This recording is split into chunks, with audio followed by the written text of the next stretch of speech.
gang's all here. David is dressed up like a cow. Moose is relaxing because it's 1,000,000 degrees outside. This video is about fat adaptation.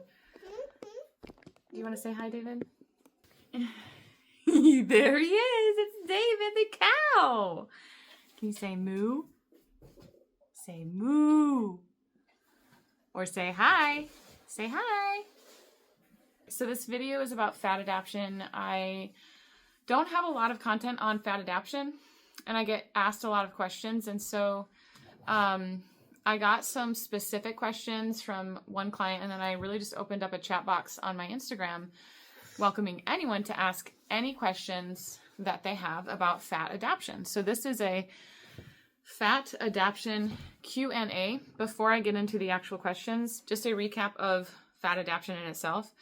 It's not talking about the way that you digest fat. Some people are like, oh, I still don't digest fat. I must not be fat adapted. No, this term is speaking to your body's ability to use and prefer using fat for fuel. What should you consider if you want to become fat adapted without following a ketogenic or carnivore diet? This is a great question. You can absolutely be fat adapted without following a strict ketogenic or carnivore diet, and the key really lies in your metabolic flexibility, your body's ability to switch into using fat for fuel. So you will have had to have been in ketosis at some point. Everyone is. We are all actually born into ketosis.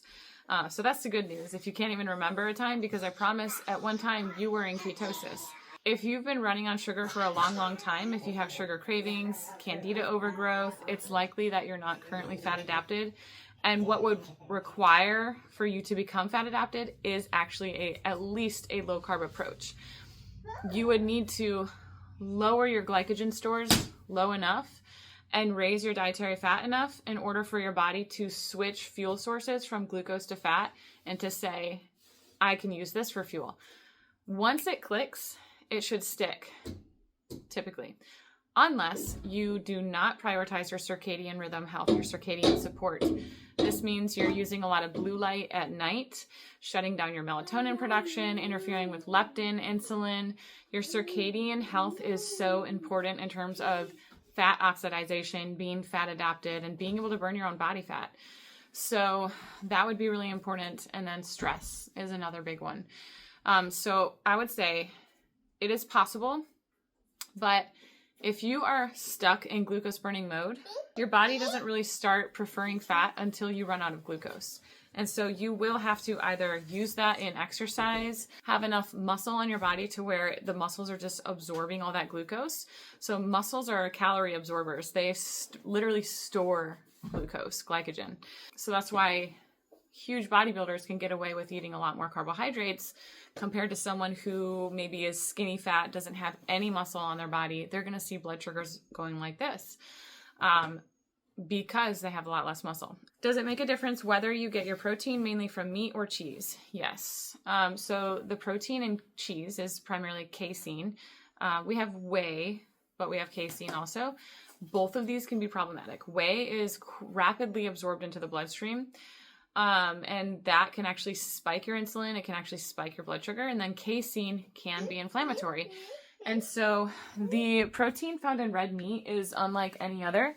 The amino acid profile is amazing, and it's typically less likely to be inflammatory compared to those other proteins. This doesn't mean that dairy is bad. It just means, hey, if you have chronic pain or skin issues, you might want to rely on getting your protein from meat compared to dairy, because the dairy can be problematic. What are the biggest reasons why someone doesn't become fat adapted? Honestly, it's that they don't dial in their macros. It's that they're eating way too many carbs and not enough fat for their body to register. Or they're eating 0 carbs and not enough fat, and their body still doesn't get it. It's converting protein to glucose because you haven't raised the dietary fat. Therefore, your body doesn't see a reason to use fat for fuel. Until it sees a lot of dietary fat coming in, it just might not make that switch on its own. It's not automatic. I see people all the time, especially on Reddit. I see people always like gaslighting other people who are like, I'm not sure if I'm getting into ketosis. And these people will be like, if you're not eating carbs, you're automatically in ketosis. Duh. Actually, that's not true. And I've shared before that I've worked with an individual who was 16 years strict, hardcore strict carnivore, and he was never fat adapted. Still running on glucose, zero, not registering any ketones. So yes, it is possible, and it actually happens more frequently than we think.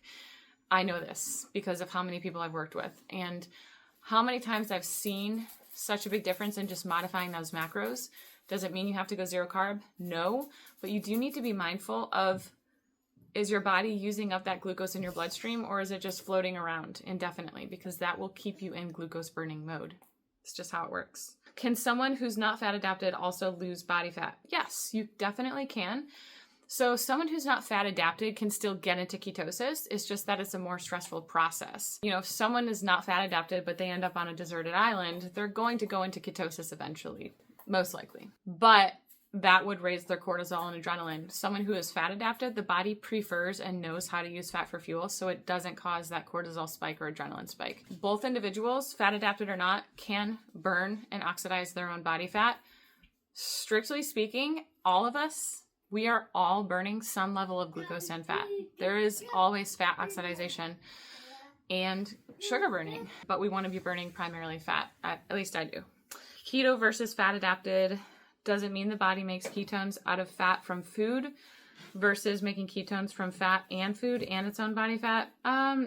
So the term keto, ketogenic, it's just a state. We're talking about ketosis. Ketosis as a state actually means, nutritional ketosis actually means that you are using your own body fat. That's what nutritional ketosis is when your body knows how to use fat for fuel. It's producing ketones and it's using those ketones. But that is still different than fat adapted because of what I just said on the other question.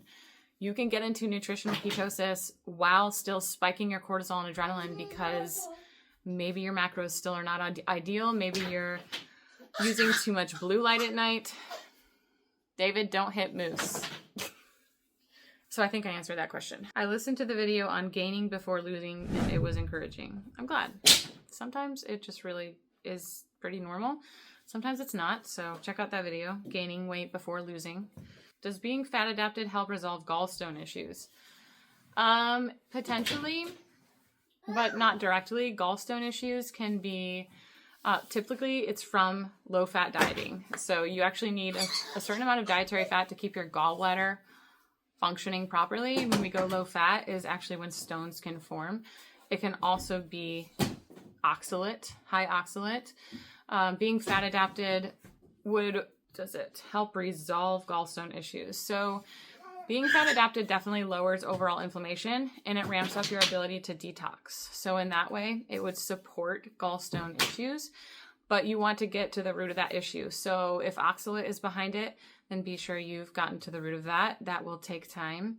Or if low-fat dieting is the issue, don't do low-fat dieting long-term. It never works. It's not sustainable. I'm 7 months strict carnivore, feel tired when eating a lot of fat. Okay. We're not supposed to eat unlimited amounts of fat. And if you find that you are tired after a meal, if you feel like you could take a nap, that could very likely be insulin, too much insulin. And it's actually shutting down your fat burning, which is not what we want. Insulin is okay. It's good. We need insulin, but we don't want that much insulin occurring. Okay. So if you're eating ginormous meals with a stick of butter in one sitting, that's too much. And I would definitely maybe break up your 1 or 2 meals into 3 or 4 meals if you haven't already tried that. Another reason it could make you feel tired is that fat digests so much slower. Fat and protein digest slowly. So again, if you're eating a significant amount at a meal, it could just be that your body is literally slowing down to digest that food. It could be that you are literally getting into hypoglycemia. There are a lot of things that could be happening if you're eating a ton of fat. I used to get myself into trouble with boluses of fat. Same with protein. So my recommendation would be, if I were working with you, I would say get a glucometer and see what's happening when you feel tired. Are you getting reactive hypoglycemia, which means your blood sugar is going way down when you eat? If that's happening, then you need to eat less in one sitting. It's your insulin. Thank you, David. I'm getting bloated when eating more fat. Don't know what to do. So this is not really about fat adaptation, but be happy to help. Cut out the rendered fat, which can cause bloating. That's any type of liquefied cooked fat.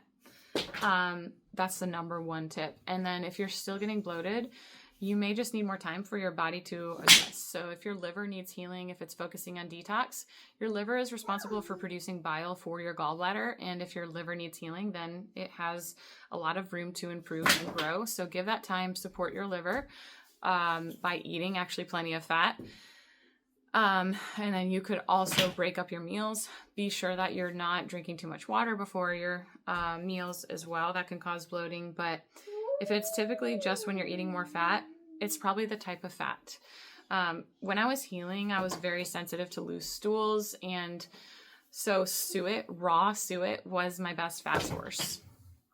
And so that's not maybe the yummiest fat to eat, but if you really struggle with bloating and stuff, as you heal, that's going to be a really nice fat for you to use in the meantime. All right, so we're at like almost 14 minutes, so I'm going to wrap up here. If you have any more questions on fat adaptation, leave them in the comments and I will try to answer them for you.